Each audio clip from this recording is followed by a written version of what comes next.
Fala galera, beleza? Mets na área trazendo pra vocês mais um vídeo pro canal. Estamos aqui com mais um vídeo extra, onde é o vídeo que eu prometi pra vocês lá no Twitter pra falar a respeito do combate do Bray Wyatt com o Seth Rollins. Basicamente tentar explicar o que aconteceu naquele combate pra algumas pessoas que não entenderam o final, que entenderam de uma forma e na verdade aconteceu de outra, e também pra quem realmente só ficou muito puto com aquele final, beleza? Então antes de começar eu já peço pra vocês, deixem o gostei aí embaixo, então deixa o like, esmaga o gostei, se inscreve no canal pra não perder os próximos vídeos, me acompanhe aí nas redes sociais que estão na descrição do vídeo, me segue no meu canal de lives lá na Streamcraft, porque provavelmente no momento em que sair esse vídeo eu tô em live, então se você tiver alguma dúvida você pode entrar lá na live e me perguntar diretamente, beleza? E só pra avisar que a partir de amanhã eu já estarei lá na BGS, senhoras e senhores, então a partir de amanhã, que é dia de imprensa,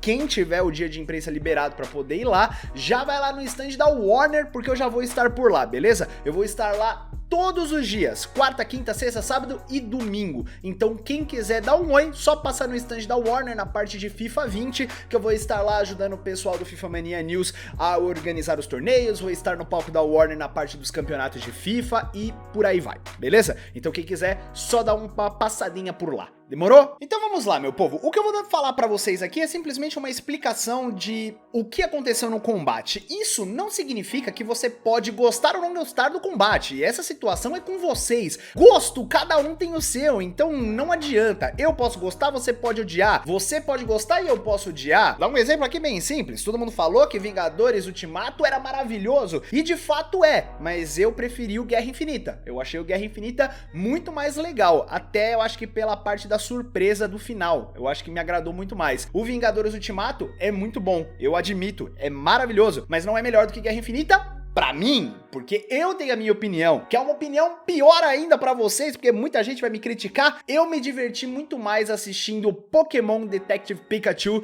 do que Vingadores Ultimato, simplesmente porque eu estou esperando esse filme do Pokémon há mais de 20 anos, e simplesmente eles me mandaram esse filme e estava maravilhoso, ver aqueles Pokémons fofinhos ali, bonitinho, em CGI, mas tava ali, tá ligado? Tava maravilhoso. Enquanto Vingadores Ultimato era maravilhoso também, mas eu já sabia o que ia acontecer no final, basicamente. Por isso que eu gostei mais do Pokémon. Então, entendam, o fato de eu explicar pra vocês aqui os passos do combate e mostrar pra vocês a interpretação dele e falar o que aconteceu de fato, não significa que vocês vão mudar de opinião. Até porque, por exemplo, eu mesmo não gostei do final. Eu entendi tudo que a WWE fez, eu entendi tudo que eles fizeram e por que fizeram, mas eu não gostei do final. Pra mim existiam outras saídas pra fazer aquilo que eles queriam. Mas isso não significa que você pode deixar de gostar ou que você pode começar a gostar. Então não interfere uma coisa na outra. Eu só estou aqui realmente pra fazer esse vídeo e explicar pra quem não entendeu o que aconteceu no final.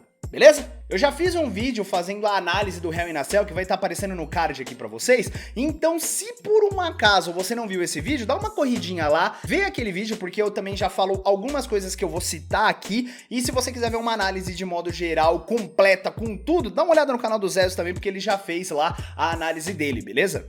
Então vamos lá, eu separei em tópicos aqui algumas coisas para eu poder falar para vocês certinho, sem ter nenhum tipo de problema. Então vamos lá, o que eu vou estar falando para vocês aqui, eu acho que nenhum outro criador de conteúdo deve ter feito isso, porque não é muito a prática e não é muita gente que sabe disso, tá? Mas vamos lá. A grande maioria das pessoas sabe que a luta livre, ela é marcada, ela é combinada. Isso não significa que os golpes, as pancadas, tudo isso é falso. Não, não necessariamente, senhoras e senhores. Tomar uma queda de terceira corda, não tem como você cair em cima de um travesseiro, simplesmente aquilo é de verdade. Só que você sabe o que você está fazendo lá em cima, aquilo já foi marcado para acontecer. E uma das coisas que nós mais buscamos dentro da luta livre é a criação de uma história, é tentar passar isso pro público, passar uma imagem de uma história sendo contada em cima do ringue, seja ela da maneira que você quiser, ok? Algumas pessoas preferem simplesmente subir no ringue e distribuir golpes. Tem gente que gosta, tem gente que não compra a ideia, que quer ver realmente uma história ser contada. E dentro disso, nós entramos na chamada psicologia de ringue. Psicologia de ringue são alguns passos padrões, onde basicamente você o segue para construir uma história, ok? Dentro dessa psicologia, basicamente, nós temos de 6 a 7 passos variando da história que você quer contar. E eu vou tentar exemplificar aqui pra vocês. Nós temos o primeiro passo chamado Shine, onde basicamente o Babyface vai brilhar logo no início da luta. Ele vai dar uma sequência rápida que vai levantar o público, vai chamar o público pra ele. Logo em seguida, nós temos um corte entrando o Hit, onde o Ryu vai cortar o Babyface, ele vai fazer um counter no Babyface, vai reverter e vai começar a dominar a luta, com golpes sujos, com pancadas, com golpes mais pesados e por aí vai. Depois disso nós temos o que chamamos de False Comeback, onde seria um comeback falso do Babyface, onde ele esboça uma tentativa de reação, mas logo ele é cortado pelo Ryu novamente. Com isso nós entramos no quarto passo, que é um retorno de Hit até mais violento, onde novamente o Ryu vai levantar o público de uma forma a criticá-lo. Então ele vai usar golpes baixos, vai fazer chaves até para descansar um pouco no combate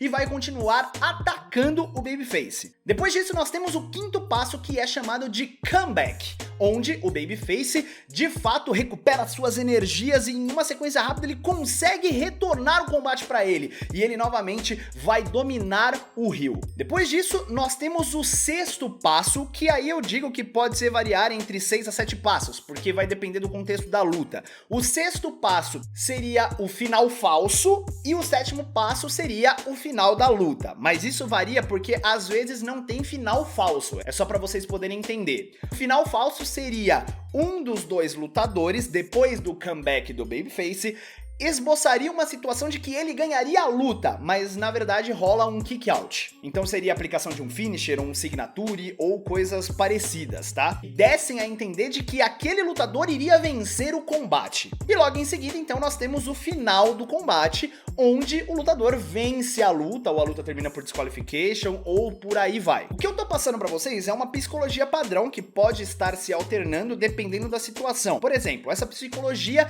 ela funciona muito bem pra lutas 1 contra 1, 2 contra 2, 3 contra 3, mas é um pouquinho mais complicada de você executar essa psicologia em Triple Threat ou Fatal 4-Way. Dá pra fazer isso muito bem, mas geralmente esses combates, eles acabam tendo uma outra psicologia, porque existe um outro tipo de interação. Por exemplo, uma luta Triple Threat, Fatal 4-Way, por exemplo, é si contra si, então dificilmente você vai ter só um Babyface, só um Ryu. Às vezes você pode ter um Babyface e 2 Ryus, e aí os 2 Ryus vão trabalhar primeiro no Babyface, o Fatal 4-Way é a mesma coisa, e por aí vai. Então são psicologias trabalhadas de forma diferente. Dado a isso, a gente consegue entender que a psicologia, ela é criada para construir uma história. Dentro desta psicologia, nós vamos aplicando as construções de história, onde os lutadores, eles vão trabalhar determinada parte do corpo, ou eles vão trabalhar só em chave, ou, por exemplo, o meu golpe final é o Tombstone Pile Driver, então eu vou sempre tentar trabalhar o pescoço do meu oponente, porque o meu golpe final ele ataca o pescoço. Um exemplo bem simples para vocês, o Ric Flair usava como finalizador o Figure 4 Leg Lock Submission, ou seja, era uma chave de perna. Então,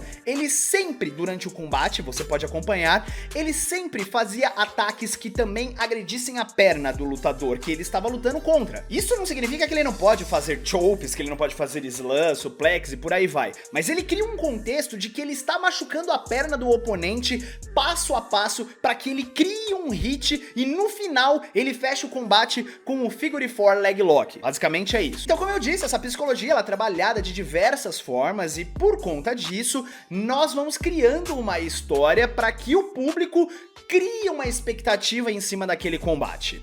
Agora vamos sair um pouquinho dessa parte de psicologia e vamos entrar no combate entre Seth Rollins e Bray Wyatt. Bom, nesse combate nós tínhamos o quê? O Bray Wyatt como um demônio, um monstro, um cara a ser imparável. E do outro lado nós temos o campeão Seth Rollins, que foi o cara que derrotou o Brock Lesnar, até então o lutador mais poderoso da WWE, por 2 ocasiões e em uma delas ele venceu de forma limpa. Então quando os bookings receberam o combate, eles tinham algumas coisas que eles precisavam passar para o público. Então algumas coisas como, por exemplo, o combate entre Bray Wyatt e Seth Rollins tem que ocorrer valendo o Universal Championship. Depois, vocês têm que entender que o Seth Rollins tem que se manter como campeão, mas ele não pode vencer a luta. Ao mesmo tempo, o Bray Wyatt, como The Fiend, ele não pode perder o combate e ainda tem que sair como o cara mais forte dele. Então, com tudo isso que aconteceu, eles tentaram criar, da melhor maneira que eles imaginaram, qual seria o melhor final para esse combate. Então, se você pegar o combate do Seth Rollins com o Bray Wyatt, você vê que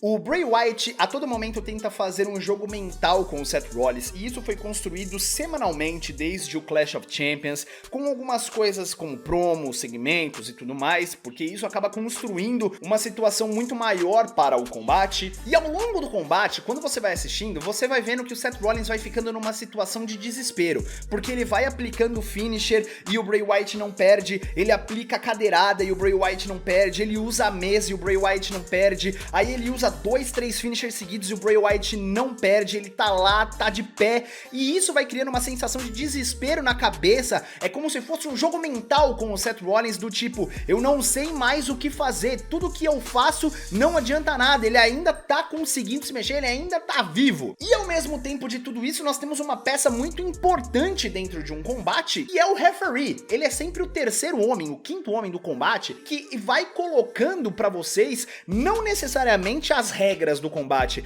mas ele é o cara de que se o lutador precisar falar alguma coisa pro outro oponente dele, é pelo árbitro que ele vai passar essa informação. Então, com tudo isso, eles vão tentando trabalhar algo em cima. Qual seria o papel do árbitro dentro da luta? Teria que passar as regras ali das situações para que eles não tivessem problemas. A partir do momento em que o árbitro vai verificar o Bray Wyatt e o Bray Wyatt não responde mais, o lutador acaba tendo uma situação de nocaute, vamos dizer assim, e o juiz vai pedir para parar a luta. Então foi isso que aconteceu. O juiz, ele não deu disqualification, muita gente inclusive achou que tinha sido disqualification, mas se você observar as falas do juiz antes mesmo do Seth Rollins aplicar o golpe com a marreta, ele diz: Seth Rollins, você não é disso, você não pode fazer isso, Seth Rollins, ele não está respondendo, você tem que parar com isso agora, eu vou ter que encerrar o combate porque ele não tá fazendo mais nada. É mais ou menos a situação de um árbitro do MMA. O que ele faz? Quando um lutador está dominando o outro, por exemplo, numa situação de ground and pound, que ele está em cima do outro, e ele está batendo, e o outro só se defende e não esboça nenhum tipo de reação, o árbitro abre uma contagem de segundos que, se ele não responder, não fizer nenhum tipo de coisa em cima daqueles 5 segundos, por exemplo, ele vai parar a luta, porque ele tá entendendo que ele tá só se defendendo, não tá esboçando nenhuma reação, então não tem por que continuar a luta. No caso aqui foi exatamente a mesma coisa. Com tudo que estava acontecendo, o árbitro viu que o Bray Wyatt não estava esboçando nenhuma reação e decidiu então parar a luta por conta de proteger a integridade do lutador. Então vocês entenderam? Esse foi o script da luta. Tudo isso já estava scriptado, já tinha sido passado lá atrás, que iria terminar desta maneira. Essas foram as motivações que eles colocaram para aquele combate. Eles tentaram terminar e mostrar em cima daquilo. E após o combate, o Bray Wyatt foi lá e atacou o Seth Rollins, saindo por cima. Então eles cumpriram toda a situação. O combate entre Bray Wyatt e Seth Rollins aconteceu, e aconteceu pelo Universal Championship. O Rollins não venceu o combate porque o juiz interrompeu a luta, embora na minha opinião eu acho que ele tinha que ter dado a vitória pro Seth Rollins por nocaute, mas não foi o que aconteceu. Ele terminou a luta como no contest, como turmoil. Ao mesmo tempo, o Seth Rollins não perdeu o cinturão, porque ele não foi pinado ou ele não bateu numa submission. E com o final do combate, o Bray Wyatt não foi derrotado porque o juiz interrompeu o combate, embora, como eu disse, eu acho que ele tinha que ter dado a vitória pro Seth Rollins por KO. E ao mesmo tempo, ele atacou o Seth Rollins depois do combate, fazendo com que ele ainda saísse vivo, como se ele fosse o mais forte. Mesmo depois de tudo aquilo, nada aconteceu com ele, ele estava vivo, ele estava bem, ele simplesmente parou, não era importante pra ele. Então eles conseguiram passar isso, eles conseguiram fazer exatamente o que foi passado pra eles. A grande questão é, eles tinham outras opções pra fazer isso, eles tinham outros meios pra fazer isso. Um dos meios que era o melhor de todos, mas não tinha como ser feito porque eles precisavam disso, era: não façam o combate entre Bray Wyatt e Seth Rollins. Ou não façam Bray Wyatt versus Seth Rollins pelo Universal Championship. A primeiro momento, o que eu digo é, o personagem do Bray Wyatt ainda está muito novo, embora o Bray Wyatt esteja na WWE há muito tempo, já foi WWE Champion e por aí vai. Mas o personagem do Fiend ainda está muito cru, ainda está muito novo, ele mal teve rivalidades, ele só teve uma rivalidade com o Finn Balor. Não tem necessidade de você colocar ele na disputa pelo título universal logo de cara, justamente pelo fato de que você não quer tirar o título do Seth Rollins e ao mesmo tempo você não quer que o Bray Wyatt perca para não descredibilizar o personagem. Então, não precisaria fazer o combate. Mas aí tem o outro lado, eles precisavam vender o Hell in a Cell e não tinha lutas anunciadas basicamente. E o Bray Wyatt é uma das coisas lucrativas que a WWE tá apostando as fichas nesse momento. Então por isso eles colocaram esse combate. Nesse caso, já que não havia saída em fazer o combate, era só colocar o combate sem o título em jogo. Em uma das promos do Firefly Funhouse, era só colocar o Bray Wyatt dizendo que o The Fiend não está atrás do Universal Championship, que ele não se importa com o cinturão e que, inclusive, ele nem precisaria do cinturão em jogo. Ele só queria se divertir com o Seth Rollins, só queria fazer o Seth Rollins sofrer, ou coisas assim. Era só fazer isso, que aí o combate não precisaria estar valendo o cinturão. E eles conseguiriam ter trabalhado algo em cima disso. Bray Wyatt poderia vencer o Seth Rollins não perderia o cinturão, e o próprio Bray Wyatt poderia desenvolver ainda mais a rivalidade com o Seth Rollins, para aí sim lutar pelo título e conquistar ele. Então existiam algumas outras opções que eles poderiam ter trabalhado, como por exemplo, algo parecido com o que aconteceu entre Undertaker e Mankind, por exemplo. O juiz poderia ter parado o combate do mesmo jeito que ele parou com o Bray, mas a favor do Seth Rollins, parando o combate e encerrando a situação, só que com o Seth Rollins sendo o cara nocauteado. Já que ele não deu a vitória por KO pro Seth Rollins, não necessariamente ele precisaria dar a vitória por KO pro Bray Wyatt, e ele poderia terminar em no contest sem o título em jogo na situação. Então eles escolheram uma opção que não agradou o público. Agora vocês conseguem entender o que a WWE passou no combate? A psicologia que eles trabalharam, do Seth Rollins ficando desesperado a cada momento. Em determinadas situações ele achava que não conseguiria fazer mais nada a não ser partir pra uma loucura como foi, mas o modo como eles terminaram isso não necessariamente agradou todo mundo, justamente porque a galera não queria ver aquele final, eles queriam que tivesse um vencedor, então por isso é que não agradou todo mundo. Fiz esse vídeo pra explicar isso pra vocês, não necessariamente porque eu tô passando pano pra WWE ou coisas do gênero, não é isso galera, é que a partir do momento em que você se torna lutador, você não assiste mais como um fã, talvez isso seja até um erro meu, mas eu assisto as lutas, qualquer luta, com um olhar muito mais crítico, pra tentar entender o que eles estão passando, porque às vezes o que eles estão fazendo é algo que eu posso fazer também. Então hoje eu não consigo mais assistir luta livre como fã, como aquele cara que só acompanhava, igual há 10 anos atrás, por exemplo. Eu simplesmente estou assistindo e estudando ao mesmo tempo pra tentar entender o que tá acontecendo. Eu vou ser bem sincero pra vocês, desde que eu me tornei lutador, só teve uma vez que eu agi como fã. Foi justamente quando o Bray Wyatt fez o retorno dele com esse novo personagem. Eu me lembrei daquele match em 2005, quando ele viu o Undertaker pela primeira vez. Eu não tirava os olhos da tela, eu ficava de boca aberta, vendo o quão inteligente e quão grandioso o Bray Wyatt poderia ser se ele quisesse tendo um personagem daquele. Então por conta disso, eu ficava realmente pasmo vendo tudo aquilo. E por conta disso é que eu falei assim, cara, ele é um gênio. Mas então é por isso que eu consigo ter algumas visões e outras pessoas não conseguem, porque eu sou lutador, eu assisto a luta livre de outra forma. Eu não assisto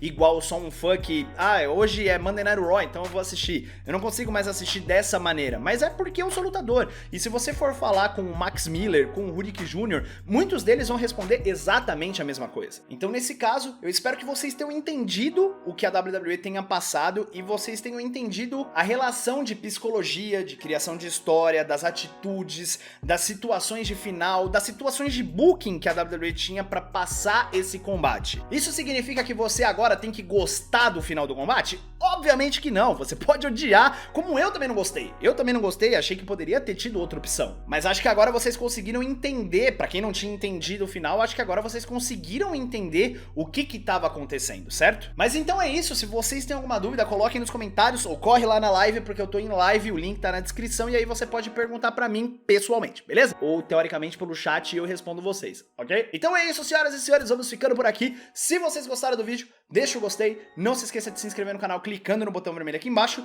e também de me acompanhar nas redes sociais que estão todas na descrição do vídeo. Me acompanhe também no meu canal de lives na Streamcraft, o link tá na descrição. E lembrando que eu vou estar na BGS a partir de amanhã até domingo e vocês vão poder me encontrar lá no stand da Warner junto com a galera de FIFA 20, beleza? Um grande abraço a todos vocês, galera, fiquem com Deus, até mais, fui!